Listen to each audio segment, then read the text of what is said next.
Hey everyone, welcome to the RotoGrinders Morning Grind podcast. I'm your host, Stevietpfl. It's Tuesday, it's September 19th. It is 2023. We have 12 baseball games to talk about here on today's podcast. Before we get into that, man, I just want prayers up for Nick Chubb. That one was ugly. I would be shocked if he's not out for the season. So didn't want to see it. Finally accidentally saw it and didn't want to see it after I saw it. So just prayers up to Nick Chubb. That was ugly. And gosh, man, that one's rough. But joined today by my buddy Keith Eyes.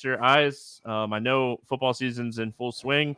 We got basketball lurking around the corner. We got, Adrian Peterson on Dancing with the Stars about to start. I mean, like all kinds of stuff going on. But all joking aside, all fun aside, let's talk baseball. We got 12 games today. How are you doing, my friend?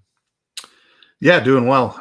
Crazy injuries for the two-gamer NFL on Monday night. The Chubb thing was terrible to see. Jamal Williams was another popular play that got injured very early. So if you played contrarian Monday night, I think you're in for a pretty big night. Guys like Jerome Ford and Tony Jones are going to be big tournament winners, it looks like. So yeah, on to the baseball though. We had a busy night Monday. Just baseball here on Tuesday for us though.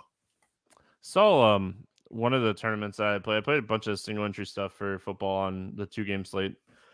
Especially on these smaller slates, that's what I love to do. But I saw one of the teams that was like winning had both running backs from Cleveland. So they had Ford and Chubb, and I was like, all right, well, that wasn't even like craziest strategy because I mean, the running backs on the slate in general, you were just going to get so much ownership in that first game, with Williams and Sanders. So, but we got baseball. Like my baseball slate's actually going really well. I was telling you before we got started here, it was very high on Philadelphia, and they just kept hitting home runs. So, big day for Philly. They need, like I said yesterday on the podcast, they need to kind of win out. They're good. They're not great, but they're good where they're at right now in the playoff standings. So I think like anytime you're like in this situation, every game you want to win. So we got 12 games. We've talked enough rambling. What's up, YouTube? Hope everyone's having a fantastic Monday night. Thanks for hanging out with us here live on the show. Michael, thank you for being here. Toronto at New York facing the Yankees, 8.5 total. Pick'em game. Schmidt, Kikuchi facing off against each other. Had I told you 2 months ago that Kikuchi was going to be a pick'em against the Yankees, you probably be like, ha. What are your thoughts here on Yusei Kikuchi? Yeah, I mean, he's been pretty good this season. The strikeouts have been there. He's really gotten the walks under control, which has kind of allowed him to work deeper into games. A rough one last time out against Texas, but Texas is a tough matchup. I think this is a better spot for him here against the Yankees. There's still a lot of risk, though, because Yankee Stadium, he's a fly ball guy. But like this Yankees lineup just isn't all that imposing these days. I think he's in play at 8,700. There's some really elite options on this slate. They're in just fantastic matchups. So I think we're spending up on pitching today, and I think that's the first time that I've been on this podcast and said that in at least a month. But there's some guys that are in too good of spots to ignore today. So I like Kikuchi. It's a high risk spot, but I think it's also a good strikeout spot. So he could get the job done here. Probably going to be more of a large field tournament play for me though. Yeah, I mean, yesterday, like complete opposite, right? Like yesterday was get the bats in, work pitching around it. Ended up playing Clevenger. Was high on him on the podcast yesterday, and ended up playing him. He had a huge game. He was like 1 out away from a complete game shutout. Gave up a home run with 2 outs in the ninth. So ended up still getting the complete game. I think he put up like 35 or something like that. It was a really big number. But like today is the exact opposite. Today is let's get these high-end pitchers. There's a lot of ceiling here. I like attacking the Yankees with like right-handed pitching. I think there's still enough right-handed bats in this lineup that like for Kikuchi to succeed, he's going to have like one of those like run really good type of games. Could he do it? Sure. I mean, it's baseball. There's variance, but are we really wanting to play a guy at 8,700, where we're saying he needs to run really well, and get like BABIP needs to be completely on his side for him to pay off 8,700. So yeah, I think overall probably not playing Kikuchi. I'm not playing Clark Schmidt either. This is a guy that really hasn't shown like a huge ceiling recently. He's kind of in that like weird price range on this slate. I don't see enough upside for me to have interest today in Clark Schmidt.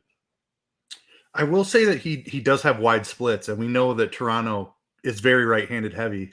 Schmidt is much better against righties. He's been very good against righties. Struggles with the lefties. Strikeout rate is significantly lower to lefties.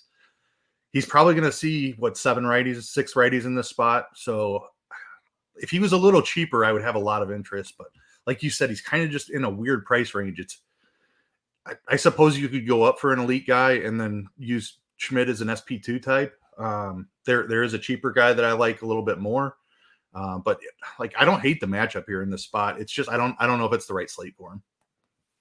Yeah. I mean, you're definitely on something when you talk about like his splits. His splits are massive. So sure. I mean, maybe this is a lineup that rolls out 7 left or 7 righties, and like when the lineup comes out. And again, like we talked about this a little bit yesterday. We're in the last 2 weeks of the baseball season. We're going to see some weird lineups. You have to be able to mentally adjust to pitching when these lineups come out, and you're going to get some cheap bats, as these lineups come out. And you have to be able to adjust to that as well. Like, there's no more making a lineup at 3:00 and liking it at 6:30.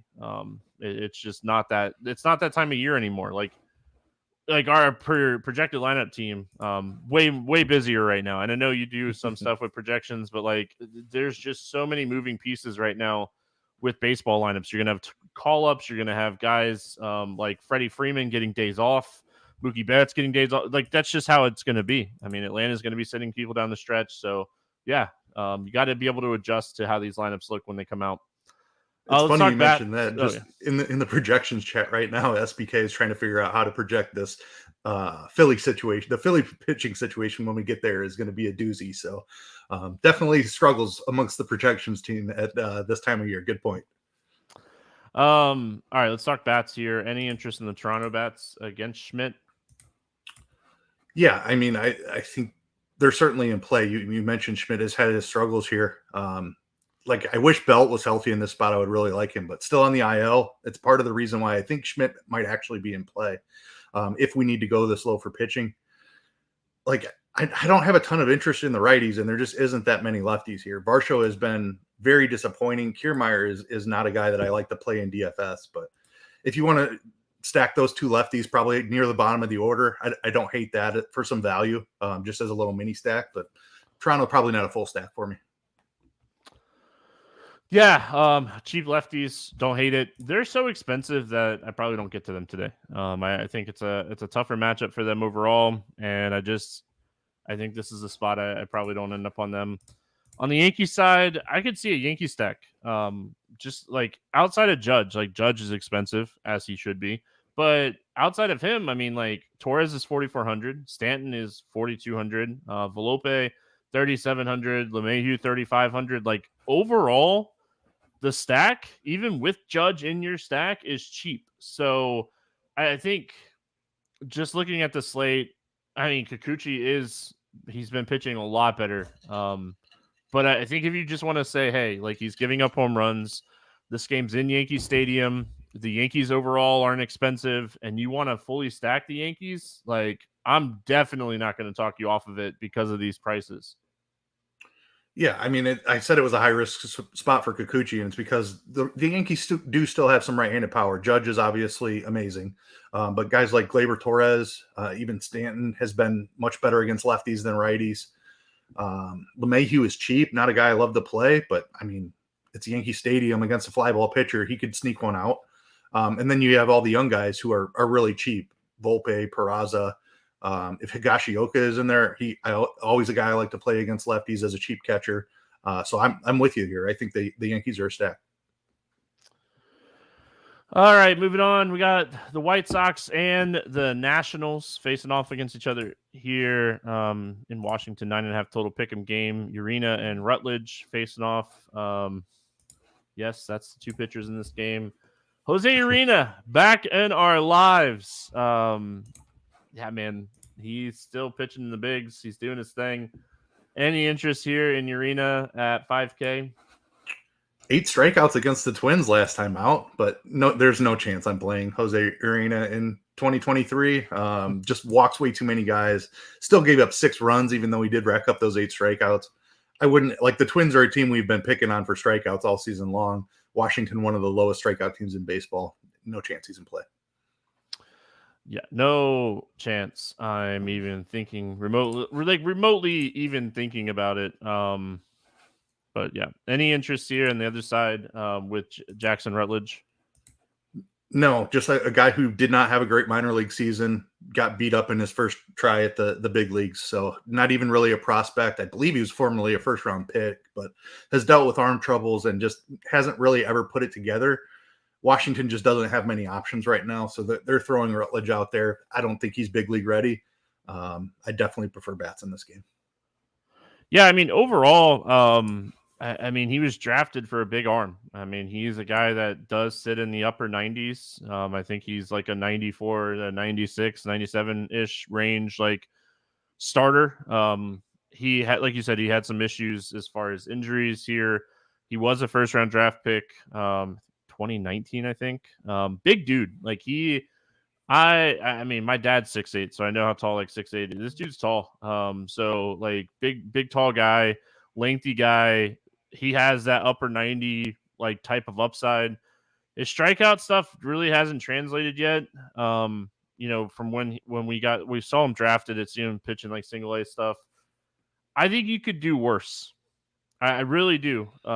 Like he has like strikeout ability, and the White Sox, they strike out with the best of them. So like if you are saying, hey, I'm gonna go up and get Strider or Castillo or Snell, like and like I'm gonna still try to get some bats with one of those top end guys. I mean, when you're looking in this range, like you have some long relievers, some openers, some guys you definitely don't want to mess with. So like I honestly think he might be the best option under 7K when you're considering price. But again, that's not saying much today. It really isn't. There are a lot of bad pitchers on the slate. So yeah, he really, like you said, he hasn't really translated into the minors and like shown a ton of upside, but you know, he has strikeout ability. And like anytime you're sitting with a fastball like that, you know, there's some slight upside for sure. But as far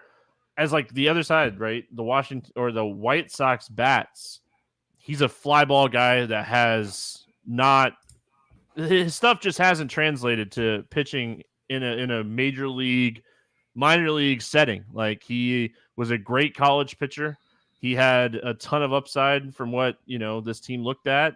I mean, yeah, at one point he was like top 10 in the organization. I think he ended the season like 13 or 14th.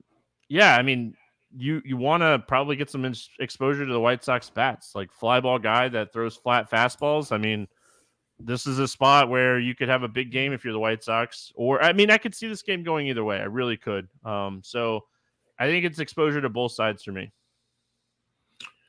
I prefer the White Sox bat. Like Rutledge was decent in Double-A this season. He struggled a lot more once he got to Triple-A. So like I'm just really worried about the off-speed stuff. I'm with you on the fastball. I think he has a big league fastball.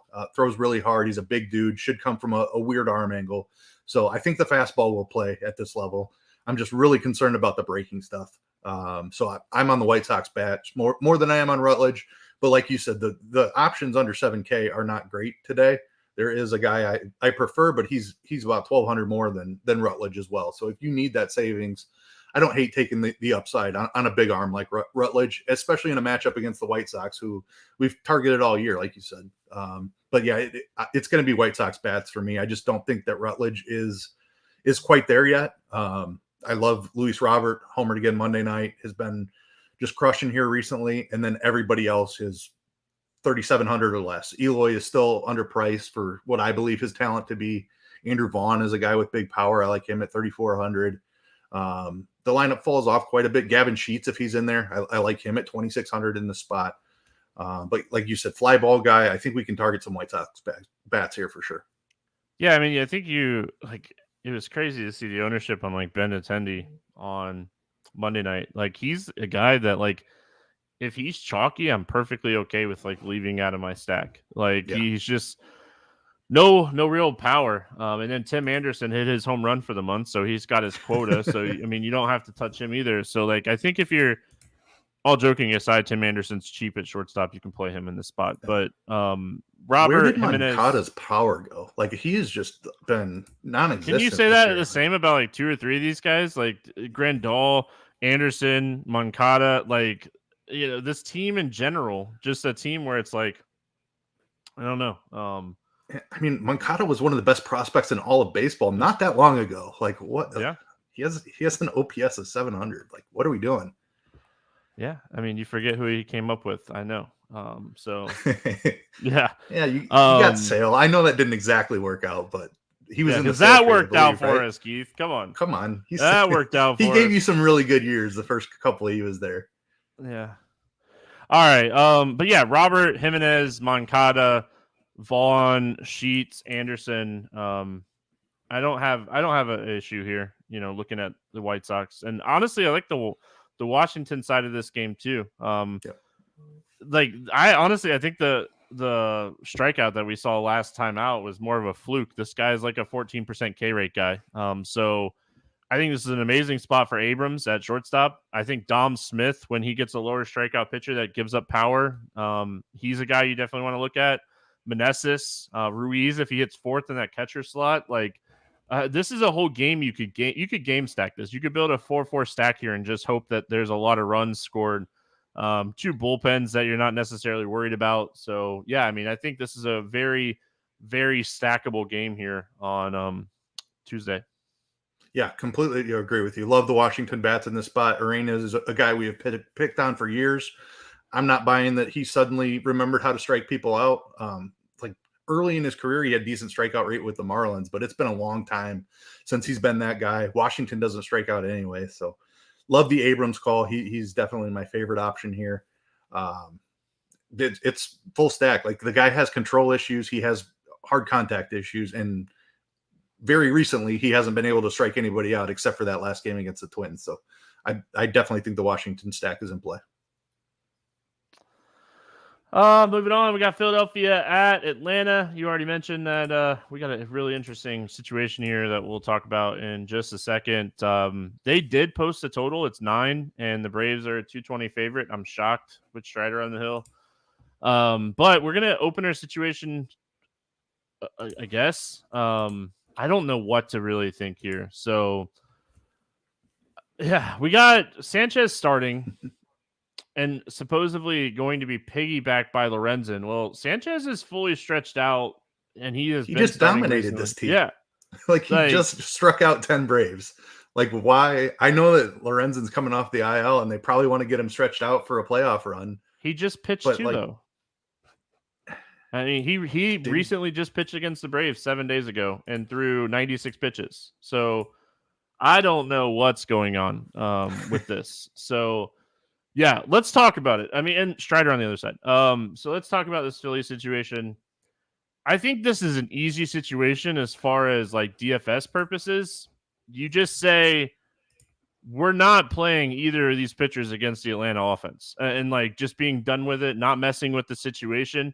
I think the situation's more interesting when you're like thinking about Atlanta bats, but at least like, gosh, because Sanchez is a lefty, at least like you're probably just playing the same Atlanta guys anyway, so it doesn't really matter. But as far as the pitching situation, are you with me here? Or are we just like staying away from this situation on a 12-game slate? Yeah, I mean they're both priced up as like they're full starters, and I kind of like they're talking about it in chat right now in our Slack channel. Sanchez should start, and he'll just go until he gets into trouble. Is kind of the way that we're talking about projecting it right now, and I think I agree. I'm on that side as well. Like Sanchez was so good his last time out, and he's been just really good throughout the season, which is kind of weird why this Lorenzen stuff has even popped up anyway. But maybe Sanchez is at some type of innings limit. He's a guy who's dealt with a bunch of injuries in his career. Maybe they're trying to limit him so he's fresher for the playoffs. I haven't exactly dug into the situation, but yes, we're definitely not playing either of these guys against Atlanta.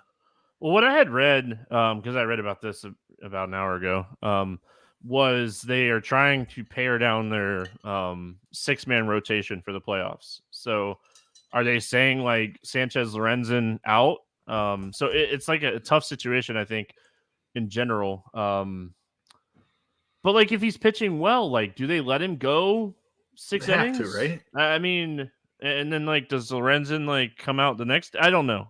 So I'm just not touching the situation. That's as easy. Like not even messing with it.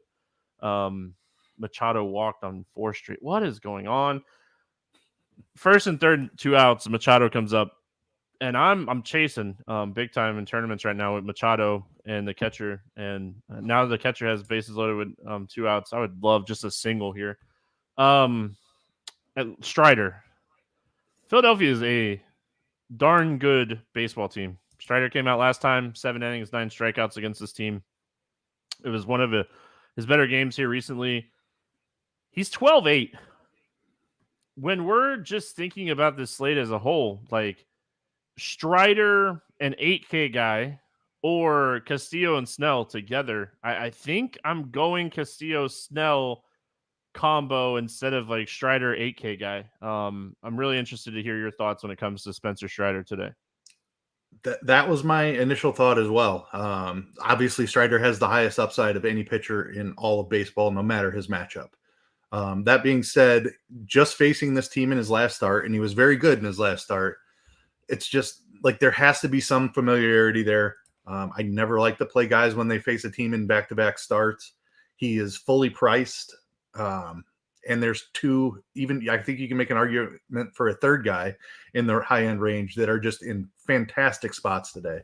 Strider, this is not a great matchup. Philly is fairly left-handed, who he has a slightly lower strikeout rate against and gives up more power to. Tough park here in Atlanta. It's still hot in Atlanta. So I agree. Like I think I just prefer the other guys in the range. You always have to look at Strider's ownership. If the entire field is reacting this way and Strider's projecting for like 10% ownership, this becomes a little bit different conversation. But first look, I agree with you. I prefer the other guys in the high range just because of their matchup. Strider facing the same team back-to-back in a very good Philly offense at that. So I will say this. He's faced them 3 times this year. He's averaging 30 DraftKings points. He has 27 strikeouts in 19 innings. He has pitched really well against this team. I don't know if 30 is enough. I mean, and it's weird to say that, but at this price, I think like we have to just remember that like Blake Snell is getting Colorado today. And he has just been lights out again recently. Whatever he clicked on like a month and a half, 2 months ago, he has clicked on again. So yeah, it's tough for me. Like I'm never going to tell you not to play Spencer Strider.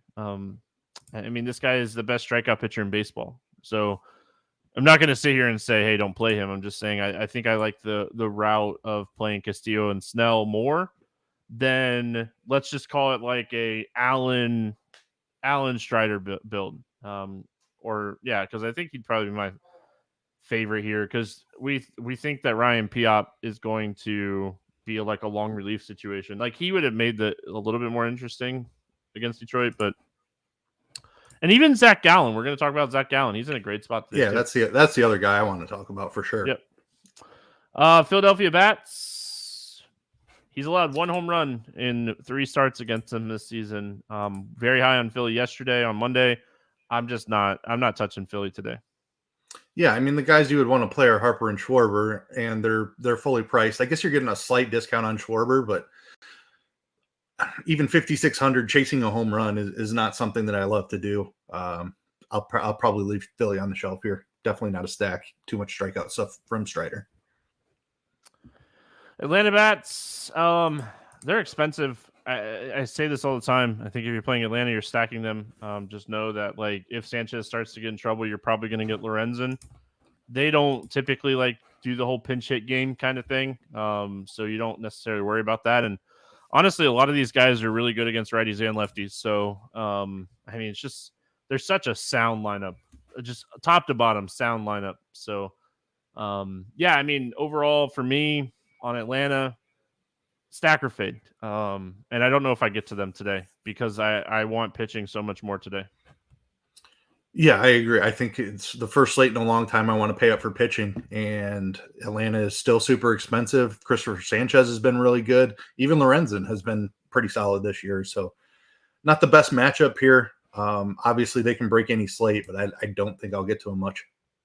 I think JD Martinez just broke the slate here on Monday with his second home run. So I don't know what his ownership was. I didn't look.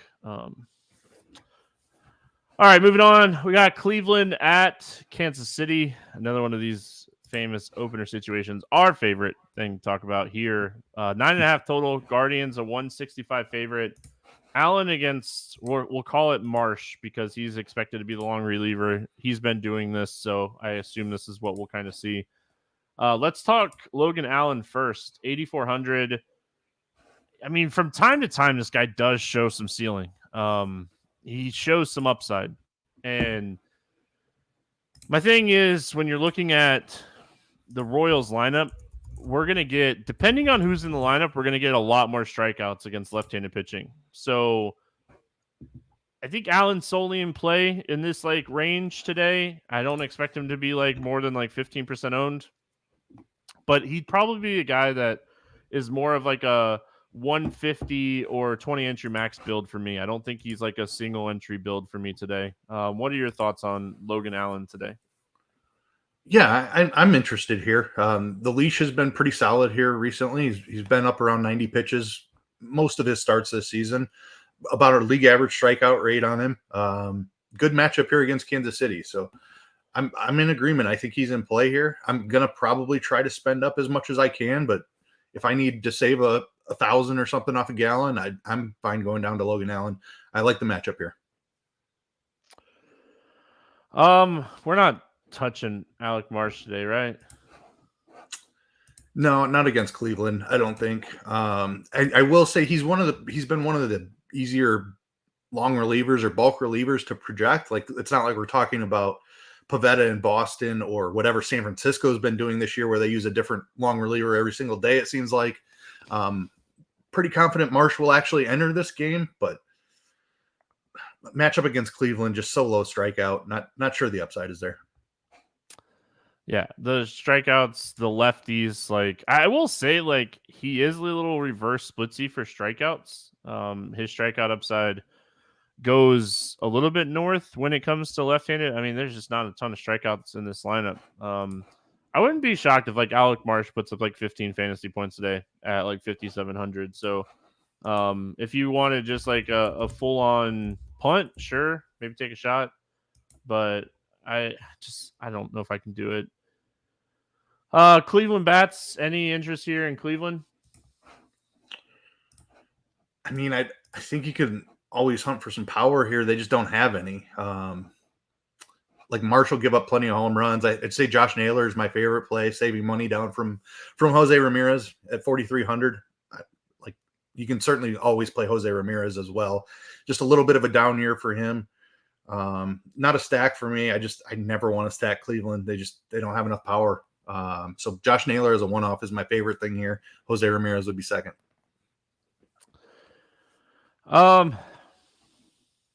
Yeah, I mean, I hate playing Jose Ramirez at 5,700. I would rather like one-off Naylor, but then again, like he's a first baseman. I think if like anything here, maybe Bo Naylor at catcher at 3,200 would be my favorite play. He's been hitting the ball a lot better here down the stretch. He got called up, and he dealt with some injuries as well. But he's a guy that I don't mind taking a punt catcher spot here. The Kansas City side, Logan Allen. When he does struggle with like line drives and power, it's definitely more righties. So Witt, Garcia, I think very playable. Velasquez, your boy from Chicago, he's potentially playable in this spot. What are your thoughts here on Kansas City? Velasquez is cheap. I didn't realize how cheap he was. Who's that, Velasquez? Yeah, that's a good price tag. Yeah, I certainly don't mind that call. I don't know if it's a full stack, a mini stack to save some money. Like if you're spending up for pitching and you want a decent offense and then to just like super punt your your mini stack, I think that Kansas City could be useful for that. I don't love the matchup against Allen. I do like the Velasquez call. Trying to think of who I would pair that with. Lofton, I think he fills a second base position, would be a guy I'm looking at. They just called up this Porter guy, a catcher. I don't know much about him, and he's not exactly a punt either. Velasquez, Lofton, maybe Olivares would be the three I'd be looking at. All right, we got Pittsburgh at Chicago to total in this game. It's in Wrigley. We'll see what Kevin Roth says, but like I'm showing blowing out to left field at 14 to 18 miles an hour. So could be a really interesting, just a really interesting game with the wind, because I mean, Bailey Falter against Javier Assad in this one. If we do have wind, we'll kind of talk about wind, no wind. Do you have any interest in Falter, wind or no wind? I tell you what, this Cubs offense has fallen off a cliff here over the past 2 weeks or so. They don't want to make they were just down. Apparently not. They were just down here in Arizona, and I went to Friday night's game. They can't hit anything right now. It has been a tough scene here for my Cubs. That being said, I still don't think I'm playing Falter. I'm definitely not playing Falter if the wind's blowing out. He's a fly ball pitcher. The Cubs set up pretty well against lefties, but this offense has been struggling a lot here recently. If the wind is blowing in, I don't know. As far as punts go on the slate, I don't think it would be a crazy idea. But if there's any wind blowing out whatsoever, there's no chance. Yeah, wind blowing out looks to be the thing here. So I don't think I'm playing him either way. I think the Cubs are a good stack today. And with them struggling a little bit, maybe they go a little lower owned, even if we do get good wind game. Javier Assad, someone that we've seen have a little bit of upside here recently, pitched really well against Pittsburgh in Pittsburgh. Then, like, he pitched well against Pittsburgh, pitched well against Cincinnati, then had two tough matchups. He pitched against Arizona, and then he pitched in Coors Field. He's 5,900. Any interest here in Assad? Yeah, I think if I'm looking under 6,500, I think he's the guy I would prefer. It's not a comfortable play. He started to show some upside there, like you just mentioned, but those were two really good matchups. One of those was the same team that he gets today, though. He's not going to be a huge strikeout guy. I think 7 strikeouts is probably too much to ask. That's what he did against this Pittsburgh team last time, but a little wind, there's certainly more home run risk. He's a guy who will generally keep the ball on the ground, but he can give up the long ball as well. So I don't see him going real deep into this game, and I don't see him striking out 7 or 8. It's probably going to be more like 5. Super large field tournament, and only if I love everything else in the lineup. Yeah, and if the wind's blowing out, I'm just not even touching it. He does generate more ground balls than fly balls, but if the wind's blowing out, I just don't really have a ton of interest here. As far as the Pittsburgh bats go, I think they're a cheap mini stack. Like, you just look at some of the prices on these guys, like, you can get some good hitters and good lineup spots overall here, and I think that this is one of those stacks you could look at to save some salary. Yeah, I'm definitely good with that. We've seen Assad get hit around a little bit at his last 2. Obviously, those were tougher matchups, but I don't mind some of these Pittsburgh hitters. Connor Joe, I think, is probably my favorite guy. I would like lefties here. Sawinski just has been striking out so much. He's a tough one, but he could certainly get Assad for a home run here. Palacios, I like a good amount in this spot, and Rivas would be the other one. The 3 cheap lefties. The Chicago bats, I mean, if the wind's blowing out here against a fly ball guy, like, they're going to be one of the top stacks on the slate for me. Pretty much whoever cracks the lineup, but Yan Gomes would be the guy that I wanted to highlight the most here. Has just hit left-handed pitching well all year, and we get a really fair price tag on Gomes at 3,400 today. What are your thoughts here on your Cubbies? Yeah, love the Yan Gomes call. Cody Bellinger is still priced sky high. He has just crushed left-handed pitching. I think even if the Cubs get a little bit popular, nobody's going to want to click on Bellinger lefty at 6,300. I'm all about that. Morel and Suzuki, I think, are the guys who would get a ton of ownership if we get a win game here.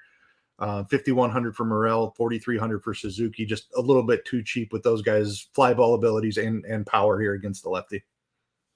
Yeah, I mean, just back at home, like just needing to put some wins together. Yeah, they're gonna they've fallen behind Arizona now. They're tied for the last wild card spot at this point, where a week ago they were like a game and a half behind Philly for the top wild card spot. So it's been quite a fall. They definitely need to turn things around and start putting it together if they're going to make a run.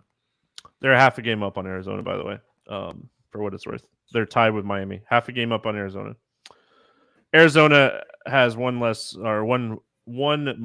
loss than Miami. Or no, Miami has 72 losses as well. So the Cubs are half a game up on Arizona and Miami. So they need a good series. This is a spot where they need to handle their business against Pittsburgh today.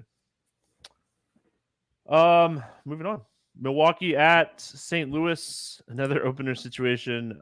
Oh, it must be the end of September. No total in this game.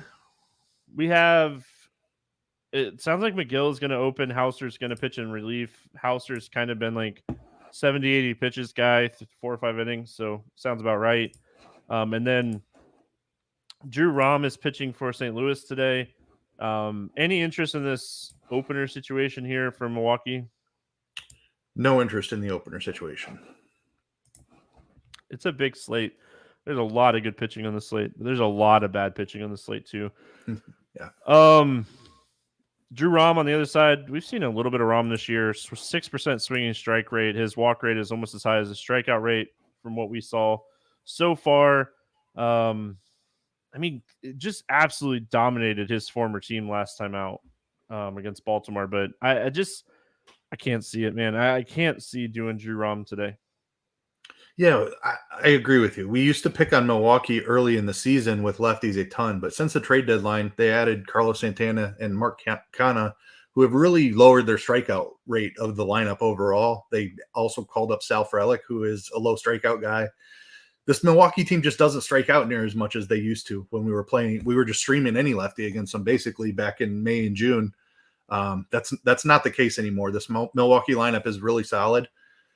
Don't think I can get to Rom today. I think we just the adrenaline was flowing. The team that traded him away, good for him for putting together a good outing, but we really haven't seen anything like that in any of his other starts. So I'll probably just chalk that one up to a nice little revenge narrative, and he goes back to being the same high walk, low strikeout guy that we've seen. Talked about it so many times in the past. Like, you're just so prepared for the team you played for, like scouting report wise. I mean, you know the ins and outs. I mean, you watch this team play. So, Milwaukee Bats, they looked terrible against Adam Wainwright. Adam Wainwright made Milwaukee look silly. Win number 200, he finally got it. Yep. I mean, he's going to retire, right? Like, there's no way that Adam Wainwright he's already announced. So he's already announced this is his last year. Do you end on that? Do you just walk out on that? Like, in St. Louis, win 200. Do you just drop the mic and say, I'm done? I would have. Yeah. I'm done. I would. Why I would go too. out and throw another game? Left? Yeah. Why go out and throw another game? End your career beating your one of your rivalry teams and just say, I'm done. I got my 200th win. I threw 7 innings of good, no earned run ball. I finally had that game where everything kind of clicked for me. I'm done. And who would blame Adam Wainwright? Like, do we think Adam Wainwright Hall of Fame?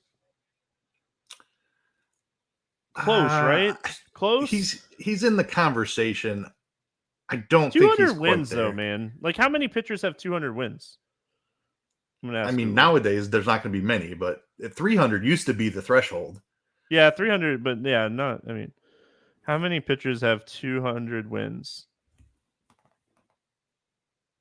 So there's only 5 guys currently still pitching that have 200 wins. Yeah, I mean it's going to be more and more rare. Yeah, it's going to continue to get even more rare. Like 200 wins is a major accomplishment, no doubt. Like, this is the same conversation with Greinke. Like, Greinke had a fantastic career, Hall of Famer. Wainwright and Greinke are kind of in that same tier of. I think I put both of them in the Hall of Fame because we got to see their prime years. Prime Greinke and prime Wainwright, and were amazing. Absolutely. Yeah, DFS has definitely skewed because how bad they have been on the back end of their career, but I think Man, I have a hard time saying like either one of those guys don't deserve to be in the Hall of Fame. I mean, Both of them when you have definitely had 10 very good years, 10 very yeah, good years in the majors. Like that, like that's no small dominant years, accomplishment. Yeah. like Wainwright. I think Wainwright had like 3 or 4 seasons with 19 plus wins. Like I don't know, it's close. It really is. Like it's hard to get in the Hall of Fame. Look at some of the guys that are not in the Hall of Fame right now. So Pete Rose. Yeah. Why is Pete Rose not in the Hall of Fame? Just saying. I'm gonna get. There might be something else hanging out there. I'm not sure. So many DMs tomorrow. My favorite. Anytime I like mention stuff like that, I always get people messaging me. Oh, you're so wrong. Oh, I think Pittsburgh just got a fumble touchdown to go ahead in this game. What is going on? Watson sack fumble touchdown. That's what it looked like. All right. Milwaukee Bats. We kind of talked about the Milwaukee Bats. Let's talk St. Louis Bats. What are your thoughts here on the St. Louis Bats? Yeah, I mean, opener situations are never something I like to target, but we have 2 righties back to back here, so I think that I feel pretty good about the lefties. I'm not sure what's going on with Yelich. Anytime this back flares up, I'm just out on him. It's been too big of an issue for several years now. He's would be. I'm sorry, we're talking St. Louis Bats. You said. Well, yeah. I mean, you can. Yeah, St. Louis. Yeah, but Yelich. Yeah, I just want to get that Yelich. Like for Milwaukee, I think they're definitely in play against Rom. He's given up a lot of hard contact, plenty of fly balls. I like the Milwaukee stack despite them struggling against Wainwright. St. Louis side opener situation. They're still in play because we get a righty here, so the lefty should be good to go. Like Newt Barr, Gorman, like these type of guys are like we don't have the risk of a lefty starting and then the righty's getting pinch hit for when the bulk reliever comes in. So because we have back-to-back righties potentially here, I would just go ahead and full stack them. I'm not scared of McGill or of Hauser especially. So I think the St. Louis stack is in play for sure. Yeah, I think they're in play as well. It's just not a game that I love. I just hope this game's kind of low scoring if I don't end up on it. Like just one of those weird games. Fred McGriff got in the Hall of Fame. Like why? Like Wainwright should be in consideration. I feel. Fred McGriff did he get to 500 home runs? He might have had a 499, but McGriff was very good for a very long time also. He had 493. I knew he was close to 500. I watched a lot of Fred McGriff's career growing up because of like the Tampa connection, but I'm just saying, like, okay, recent pitchers to get in the Hall of Fame, like Mike Mussina, very, very well deserved. Mario Rivera, if you didn't watch him pitch, you just kind of missed out because I got to watch him way too much. Roy Halladay had just an insane season. So I mean, like, yeah, like John Smoltz, Pedro Martinez, Randy Johnson, maybe Wainwright and Greinke don't get in. It's such a tough time because like you look back at some of these other guys and it's like, yeah, the baseball hall is the hardest to get into of the major sports. I will definitely say that, which is kind of why like Wainwright and Greinke specifically they're more Hall of Very Good instead of Hall of Fame. Yeah. All right. Boston at Texas. Hall of Fame conversations are always so much fun. Boston at Texas, 9 total in this game. The Rangers a 140 favorite. We got Eovaldi against Tanner Houch. Gosh, man. Houch, I know I don't want to play him. Do you have any interest in him? No, not against this Texas team. Texas starting to get healthy again, looking to make a run here. They got Josh Jung and Adolis Garcia back on Monday night, so they should be back to being that elite offense that we've been fearing all season. Oh man, yeah, I don't think I want to play him. Tough spot. Nathan Eovaldi. Texas is still playing for stuff. Boston isn't. Eovaldi's been terrible. I don't think I can do it. But again, like, I don't know. Yeah, I don't think I'm touching him today. like this price with him coming back off the IL has been insane. Like the last 3 games have just been absolute automatic write-offs because like we knew his pitch count was limited and he's never a big strikeout guy anyway. And he was priced at 10K. He's still 9,600. So at least he got up to 73 pitches in the last outing. So I think we could potentially see 85, 90 pitches in this spot, which in a better matchup would put him in play. But I just, against Boston, who they don't strike out a ton. I mean, they strike out more than they did earlier since Story has come back. And they've called up a couple of young guys. There's too many elite options. I don't think there's any way I'm getting to Eovaldi. Bats. I think you could stack the Red Sox here, but it's not my favorite stack. It's just more of like stacking against how bad Eovaldi has been recently. Yeah, I mean, I think Eovaldi's just going to figure it out eventually. He's been a good pitcher for a long time. Obviously, he's had his struggles coming off the IL. A little bit better in his last one. Like I said, he did make it 73 pitches. Got a little bit deeper into the game. Just three and a third innings, but I think he can get through 5 pretty clean here. Yeah, I don't love the Boston stack. Yeah, I don't know. He's been pitching so bad. Just one of those spots where like 3 or 4 walks can turn into a couple big hits, kind of thing. That was my thought process here, more than anything else. So the control has been an issue since he's trying to work back off the IL. I'll give you that. Oh man, I hate. Anyway, Texas bats here. Yeah, I mean, I think we just have to try. Like they're now in like we saw Houston get healthy, and then they took that leap. They've been elite for going on a month now. Texas is now, I think, in that same tier. With Jung and Garcia back, they have 4 elite guys. If you want to throw Nate Lowe in there, it's 5. Like this is a really deep lineup again. And then you have the 2 catchers as well. Garver usually DHs and Heim is in there. That's 6, 7 deep. It's a tough lineup to get through. So I think the stack is in play just because they're an offense that can just string together base hits because they throw up good hitter after good hitter. Carter has come up and made an impact. The young kid outfielder, I don't know if he still cracks the lineup as long as Garcia is back. He was in there Monday night. They sat down. Grossman was originally in the lineup, and then they swapped in Garcia. So, like, it's just a super deep lineup. There's a couple guys at the bottom, Tavares and Carter, that you can help use to lower the price of the stack. Houck's a decent pitcher, but I just think this Texas offense is back to being elite. Yeah, with Jung and Garcia back, it just makes the stack ceiling so much higher. Yeah. And like Garver's been great this season against right-handed pitching. We have gotten to the point where we're so used to playing him against like left-handed pitching, but there's not a weak spot in this lineup. It really, top to bottom, Texas healthy might be one of the best lineups in baseball. And you mentioned Carter as like, a piece to like a wraparound stack here. Yep. I mean, he's someone that's definitely, he gives you jack in the bag type of upside. So yeah, Texas very, very much in play here against Houch for me. Baltimore at Houston. 9 total in this game. Astros a 120 favorite. Gibson and Brown. Any interest here in Kyle Gibson?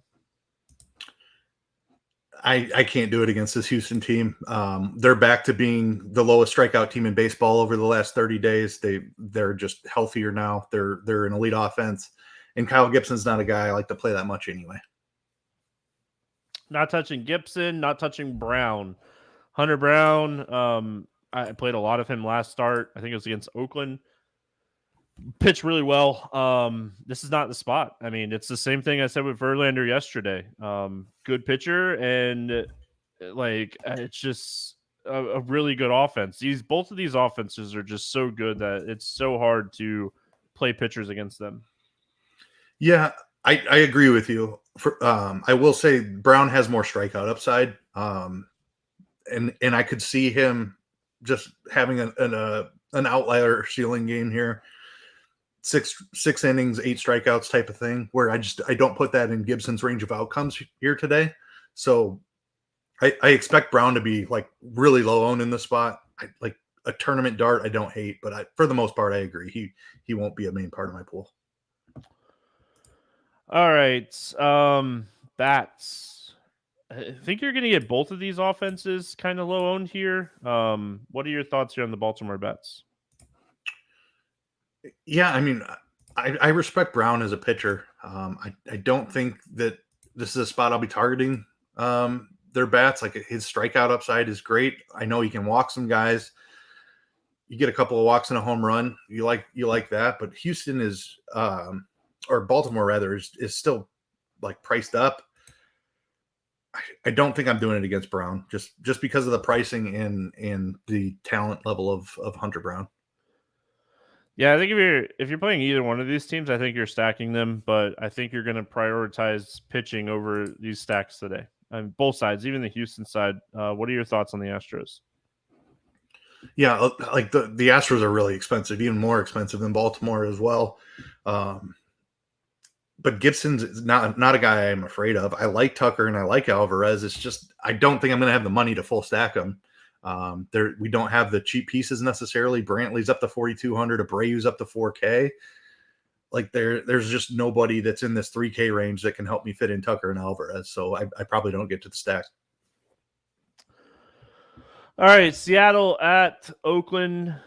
Castillo and Blackburn facing off against each other. 7.5 total here. Mariners a 205 favorite. What are your thoughts here on Luis Castillo? Yeah, I mean, one of the best pitchers on the slate. Awesome matchup here against Oakland in Oakland. We know Oakland strikes out a ton. He's put up a monster game against them earlier this year. What do you have? 8 strikeouts against them the first time around, I believe. Just a fantastic spot. He can get beat by the home run occasionally. Not near as much of a risk here in Oakland. Huge strikeout potential. Cheaper than Strider by 1,500 or so. Just an elite spot for Luis Castillo. Yeah. With Seattle like needing every game right now, they're 1 game back on Texas. Like his pitch count has kind of risen here. Like his ceiling has gotten higher because his pitch count has risen. Like everything about this matchup screams, let's play Luis Castillo. Very, very interested in him today. Paul Blackburn, 6,700. He's had some rough go at it here recently. I mean, strikeout upside, definitely there. He's shown some ability to strike out. Like, there's nothing perfect under 7K by any pitcher today. Any interest in Blackburn here against Seattle? He's the guy that I have interest in if I'm going down this low, and it's just for that strikeout upside. He's turned himself into about an average strikeout pitcher. A couple years ago, he was a way below average strikeout pitcher, around 15%. He's up around 23.5% now.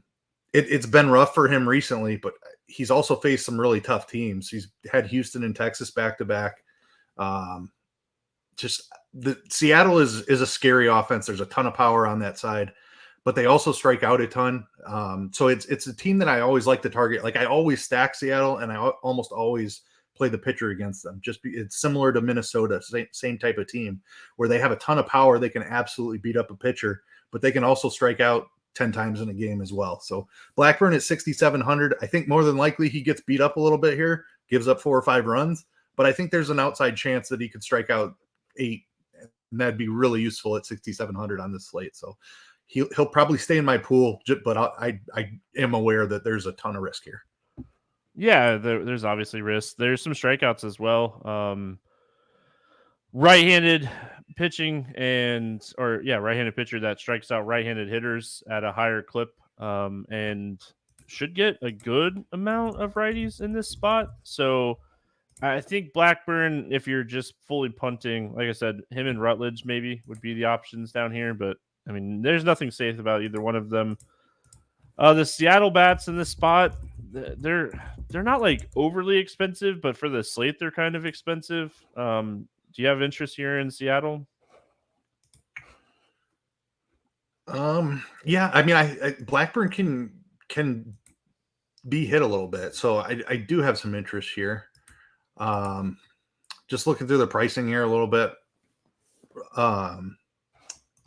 Kelenic hasn't really been playing since he's been back. Kelenic at 3,600 is a guy that certainly intrigues me. You can always play Julio. You can always play Cal Raleigh. Suarez has had a bit of a rough year. JP Crawford, not a guy that I love to play. So, I'm not loving the full stack here. Blackburn's got pretty decent control. Maybe it's a mini stack for me. Do the Julio, Raleigh, Kelenic thing. Just the bottom of the lineup isn't intriguing to me. And I'm really not interested in Crawford and Suarez all that much either. But the 2, 3, 4, and then Kelenic, I think would be acceptable. Yeah, Kelenic and Rojas, if he cracks the lineup in this spot. Cheap second baseman, 3,400. Don't hate that. He should hit 6th or 7th if he cracks the lineup. So, Oakland bats, I got nothing. I don't want to touch Oakland against Castillo today. Nope, me neither. All right, Colorado at San Diego. Sounds like Feltner is going to pitch. That's what it sounds like. Everything I've read is he's going to get activated from the 60-day and pitch in this one. Snell on the San Diego side. No total because Feltner hasn't actually officially been activated yet for sports books. But yeah, everything I've read, he's going to pitch. Any interest here in Feltner? No. I'm trying to look up I don't know if he's made. I'm sure he's been out for a very long time. I'm sure he's had to have made some rehab starts here, but I don't have any interest against San Diego. He did 3 rehab starts. Yeah. His last outing was 66 pitches. Yeah, so probably not even a full. We're probably getting 80 pitches here against a pretty good San Diego team. No interest for me. Yeah, and anyone that doesn't know, he got hit with a line drive in the head. Was not pretty. Out for a while. So yeah, but he made some rehab starts. Even before his rehab starts, before the injury, he was walking guys at such a high clip. San Diego can punish a pitcher. And they got to the bullpen really early here on Monday night. It's 11-3 in the top of the 6th in that game. So a bullpen that is already one of the worst bullpens in baseball, getting used up a lot. I think we're going to have a lot more interest here in the bats for Colorado or San Diego. Snell, he's probably my favorite pitcher on the slate today. Just a guy that has been so dominant recently again. Getting a matchup like this, over 8 strikeouts now in 5 straight games. This is a spot Snell should go out and crush. Yeah, absolutely. It's the Rockies outside of Coors Field.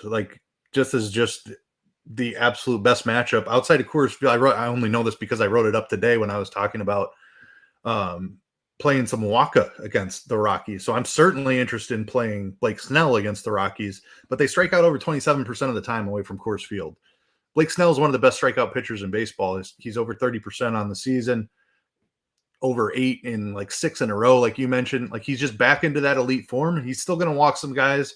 He's still going to be very frustrating, but the strikeouts are just have potential to be through the roof in this spot.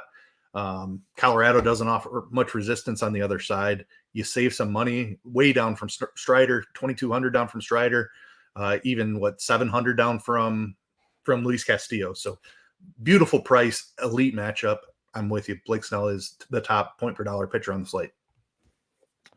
I got no interest in the Rockies bats today. Do you? Nope. My job is to ask.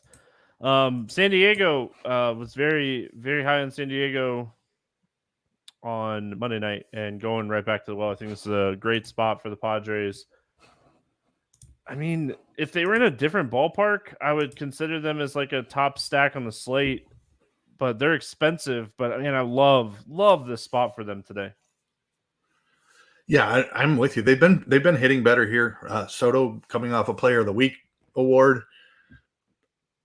I don't know how deep Feltner's going in this game either. You just mentioned the bullpen threw a lot of innings on Monday night, so they have a tired bullpen and a starter making his first start off the IL. So this could be a really good spot for San Diego. Tatis and Machado are awesome, also with Soto as well. Bogarts has been better in the second half here. Campusano hit you a big homer on Monday night. I'm good going right back to there. Good, really talented young catcher. And if Profar is back in that leadoff spot, he was out of the lineup Monday night, but if he's back in the leadoff spot, he's 3,200. I like the San Diego stack. All right, San Francisco at Arizona. We got Cobb and Gallen facing off against each other. No total in this game, which I thought was kind of interesting. Any interest here in Alex Cobb? I don't think I can do it against this Arizona team. I think Cobb's an above average pitcher, but he just hasn't been racking up strikeouts like he did even last year. It looked like he was really taking a step forward. That hasn't come. Arizona's a very low strikeout opponent, so just don't think the upside is there for Cobb. He's also a guy who does not have a long leash at all. I say that, and then he threw 131 pitches in his almost no hitter. But generally, they like to keep him around 80 pitches, 79 and 58 in his last two. Like, I don't see the upside here for Cobb. Yeah, one good outing since the beginning of August for Alex Cobb. So, been a rough go for him recently. Tough matchup against Arizona as well. You know, again, it's that time of the year where we're definitely paying attention to the standings. Well, this game matters for both sides. If Cobb gets in trouble, don't be shocked if he gets like 65 pitches and gets yanked if he gets in trouble in this game. The Giants, this is a huge series for playoff. Like the Giants sweep Arizona and they're ahead of Arizona in the wild card. So big series. Well, and again, like we're going to talk way more like games and like playoffs next week, but like these games matter too. I'm glad you mentioned that because we do have two Cy Young front runners. One that we're about to talk about. Blake Snell is the favorite in the clubhouse for the Cy Young. So that's just another, like, if he's at 89 pitches and through five innings, like he's going back out there. This is the time of year where San Diego will let him go trying to win a Cy Young award. So just another point in the cap for Blake Snell and the guy we're about to talk about here, Zach Gallen. I did not realize that Lance Lynn just got hit hard. Gave up a 3-run homer to Jake Rogers. That helps you, right?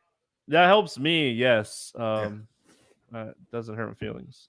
Zach Gallen, like my pairing today, like the more I think about, as much as I like Luis Castillo, I think my pairing today is going to be Gallen Snell. Like, because you could still get a really good like lineup build if you punt catcher, hashtag punt catcher. But yeah, I mean, they're 9,800 and 10-6. Like Zach Gallen is the strikeout upside is definitely massive here against the Giants. This is a huge game. If he's pitching well, they let him go 100 plus pitches here. Arizona games matter right now, and yeah, I mean, I think this is a game like. Arizona bullpen's not great either. Like, if he's pitching well, he'll get 100 pitches in this one. I really like Zach Gallen today, the more I think about it.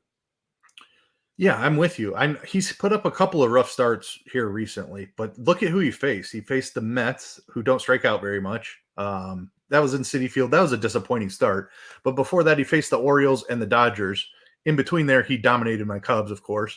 But the last three of the last four have been pretty rough for Gallen. I'm just going to chalk that up to matchup.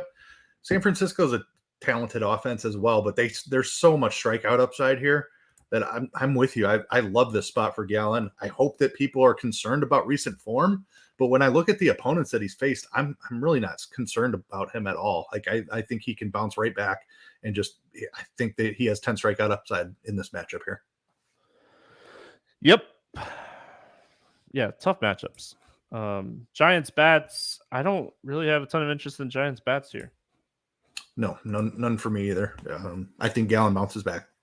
Arizona's cheap, and I don't necessarily love it, but Cobb has been struggling. Like outside of Carroll and like Marte, Pham's 3,900, Gurriel's 3,700, Perdomo's 3,200. Like, there's a lot of like cheap bats in this lineup. I don't know if it's like a full stack, but it might be one of those spots where I like play Carroll and then play like two cheap bats to kind of pair him with. Yeah, I don't mind this. I want lefties against Cobb. Alec Thomas is a guy that's kind of jumping out to me here. 2,800. He's been hitting in the middle of the lineup here recently too. Very talented prospect who has been hitting at the bottom of the order most of the year, but has started to come on at the end here. So I love Alec Thomas. Perdomo, if he's in there, I think would be the other guy I'm looking to. Like, there's not I don't want to play Jace Peterson if he cracks the lineup, but if we could get a third cheap lefty, I would absolutely love that call as a mini stack. If you want to throw in Moreno as the third piece as a cheap catcher, I certainly like that. All right, we finish it out. Detroit at LA taking on the Dodgers. Faedo against what sounds to be like Yarbrough opening. Piot pitching behind him. I mean, gosh. Let's talk Faedo. We're not playing him against the Dodgers, right? No chance. Are we playing any Piot at 9,100 here? He's 9,100. I don't know how many pitches he's like. I'm concerned that Yarbrough throws 2 innings, and then what's the best case scenario here? Like, and Yarbrough could throw 3 or 4 innings. That's what he's been doing recently. So I'm very concerned about the workload for Pepio here. Like, obviously we love the matchup, but we don't call him Pepio in this show. Okay, what's his name? Piot. Listen, it drives people crazy, and I love it. It's my favorite. Your pronunciations are my favorite as well. So I'm. And what's funny is like I know how to say these guys' names now. Like when I first started doing the morning grind, like 7 or 8 years ago, I put like 0 effort into it, but like because it just wasn't like you just wanted to talk like good plays. You didn't really care about like how to pronounce, and like now it's just like I have to keep doing it because it's fun to me. I love it. But Pepiot, like, if he was starting in this spot, and like, gosh, like Keith, if he was starting here against Detroit, like, I feel like he'd be an option. But like, why is he moving to this like opener like situation? Like, are they trying to limit him a little bit here? I think so. Yep. That's my biggest concern. They have so many injuries in the rotation. Like they're just desperate for these guys. All these young pitchers, they need them to last through a deep playoff run. I think it's simply just trying to limit workload here. So I'm very concerned that he's going to throw like 70 pitches in this spot. That's not enough like for 9,100. They're like in no man's land too. They've clinched the division. They're not likely catching Atlanta. It's just like, yeah, like we're already starting to see them rest like Mookie and these guys. Like I don't even feel like they're trying to catch Atlanta at this point. Yep. So, like, if Pepiot was, like, actually starting in this game and wasn't – and, like, if you're playing 150, do you play some? Like, because if I was playing 150 today, I'd play some. Because, like, maybe it's just one of those things they're going to let him throw, like, 80 pitches. But 80 pitches might be enough for him to put up, like, 25 plus here. Maybe. I mean, you can't argue with the matchup, that's for sure. But what can you get to – 7-8 strikeouts and 80 pitches? I suppose he can against Detroit. It is Detroit. Yeah.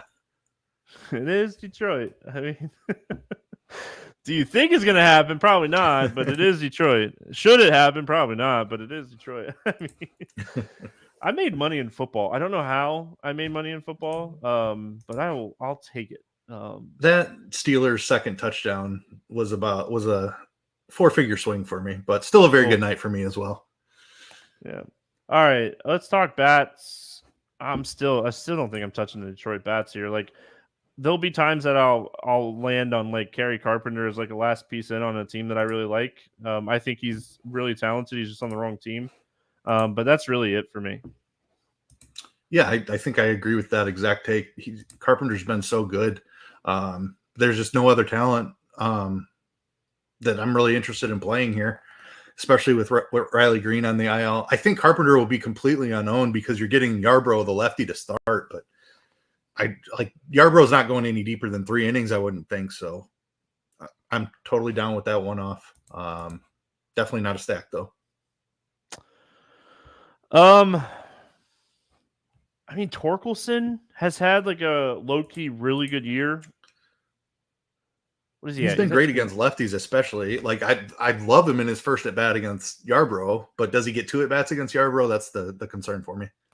He's just having a good year, and that's all I was talking about more. So yeah, nice to see from him too. He struggled so badly last year. Like this is a guy we were really excited about coming into last year, but hopefully he puts himself back on the map a little bit. The Detroit, like they might actually be decent in like 2 years. They have a lot of young talent. If they can keep this young talent together and add some like veteran pieces around them, They got to get their pitching healthy too. There's a lot of talented young arms that have all been hurt. Skubal dealt with injuries. They got who's the first pick? I can't think of his name right now. Splitter guy. Oh, I know who you're talking about. Stud. I mean, I can't think of his name either. Matt Manning's another guy. Why can't I think of their? Yeah, whatever. I don't know. No, it's driving me crazy. Now I got to look looking because I'm looking. Driving me crazy too. Yeah. Scoble, we talked about, right? You mentioned him. Casey Mize. Thank you, Michael, in the chat. Casey Mize is the guy. Yes. And this Detroit team does have some talent still. Like they're still up and coming, I would say. They're getting Miggy's 30 million off the books next year too. Right. So I'm just saying, like, that's another like that helps a ton for what it's worth. Like his massive $250 million contract he signed was it 2016 or 2017 that they've gotten crushed on here the last few years. But I mean, I guess you got all those years out of him. And Miggy, is he a Hall of Famer? Just kidding. I'm just kidding. That one's not debatable. No, it was a joke. That one was a joke. All right, Dodgers bats against Faedo. Late night hammer? I mean, yeah. This is a spot where I think like you can take some shots. Like Faedo, he'll struggle with command. He gives up power to both sides, more power to righties, which kind of fits into this Dodgers lineup. Like I think the Dodgers are interesting today. Yeah, I do as well. My only concern is their pricing. Like if you want to play 2 or 3 of Betts, Freeman, Smith, Martinez, Muncy, like it's tough to like. There's an opportunity cost at pitching today for sure. With at least 3 of these guys, I don't mind the bottom of the order stack either though. Give me an Outman or a Peralta, whoever's in the lineup, Hayward. Like I'm fine with playing the cheap outfielders as kind of a mini stack as well, even if I can't get to the premium stack here. But I do have interest. I'm not scared of Faedo. The Detroit bullpen's been sneaky good, but I still think they can put up enough against Faedo here. All right, let's play the morning grind game and then we'll get out of here. We got sidetracked so many times today. Welcome to the morning grind. If you have never listened, football conversations, Hall of Fame conversations, we did it all. Yeah.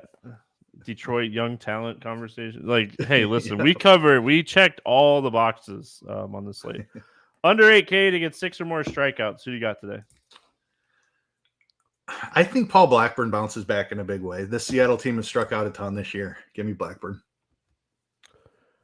Yeah, I really wish we knew how far Sanchez was going to pitch, but I can't do it. Just give me the fastball. Give me Jackson Rutledge today to get some strikeouts. Over 8K to score under 15. Who's your bust today? Eovaldi against Boston. He's still not fully stretched out. He's had a rough go of it here. Be tough for him to get to 15. I'm going to go Gibson against Houston. Their strikeout down and tough matchup. Over 4K to hit a home run. Who's going yard today? Let me see here. Give me. I'm not sold on your guy Rutledge. I know you like him a little bit, but give me Luis Robert. He's been scorching hot here recently. I think Rutledge very is loose term of like him today. It's price related. I understand. Yeah, very loose term. I just wanted to correct you. But I don't hate that call by any means. Like like we talked about the White Sox bats for sure. I'm gonna go to your Cubs and say Morel goes yard today. I think this is a really good spot for him. Under 4K to get 2 hits. Who's a cheap bat that you like today? Let's see here. Give me Dominic Smith. I mean, Arena just cannot possibly be pitching in the majors at this point. Dom Smith is my guy. Why is he pitching in the majors? Just because White Sox. I guess, man. I don't know. I like that call for sure. So yeah, why is he pitching? I don't get it. And Dom Smith, like 2,800 for Dom Smith in this spot is literally a fantastic price tag. So I'm going to go to the same game, and I'm going to go Blankenhorn, hoping that he cracks the lineup today. He's struggled with strikeouts, and Urena, this could be a really good spot for him. 2,300. We love pitching. We love some top-end bats. 2,300 for an outfielder in a good matchup. Sign me up. Stack to score 6 or more runs today. Who's getting the job done? Sticking right with it. I love this Washington stack today. I mean, Urena has to be one of the worst pitchers in baseball at this point. They're cheap enough to where you can spend up for this elite pitching. I think there are 3 pitchers above 9,500 that I absolutely want to play. There's 4 pitchers above 9,500, I should say, that I absolutely want to play today, depending on Strider's ownership. But first time in a while, I'm prioritizing elite pitching, so give me the cheap Washington stack. Pair him with the Cubs, get 2 good pitchers, call it a day. Hope everyone has a fantastic Tuesday. We'll be back on Wednesday talking more baseball. Have a great day, and we'll see you then.